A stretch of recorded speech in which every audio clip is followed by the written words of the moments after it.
रोजा हूँ। और साइंस के मुताबिक जब आप रोजा रखते हैं तो ऑटोफेजी खराब डीएनए सेल्स को खत्म करती है, सोजिश कम होती है और कैंसर का माहौल कमजोर हो जाता है। जिस्म पुराने और खराब खलियों को तोड़कर निकाल देता है, मुदाफ़ती निज़ाम नए खलिए बनाता है और सोजिश कम हो जाती है। ये अमल एंटी एजिंग, एंटी कैंसर और एंटी डिजीज है।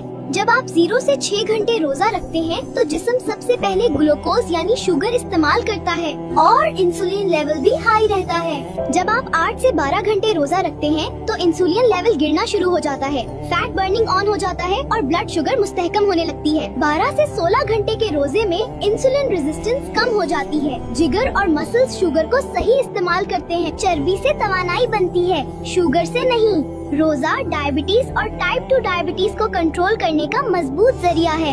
हाई ब्लड प्रेशर में रोजा रखने से इंसुलिन कम होता है, नमक की मिकदार कम जमा होती है और खून की नालियां रिलैक्स हो जाती हैं। इसीलिए रोजे से नसों का प्रेशर कम होता है और ब्लड प्रेशर कुदरती तरीके से कंट्रोल हो जाता है। मोटापे और पेट की चर्बी के लिए रोजा इंसुलिन को कम करता है, चर्बी जलने लगती है और हार्मोन्स का तवाजुन बेहतर हो जाता है। पेट की चर्बी कम हो जाए तो ब्लड प्रेशर, शुगर और दिल सब कंट्रोल में आ जाते हैं। दिल की बीमारी में रोजा रखने से खराब कोलेस्ट्रॉल कम होता है, अच्छा कोलेस्ट्रॉल बढ़ता है और खून जमने का खतरा कम हो जाता है।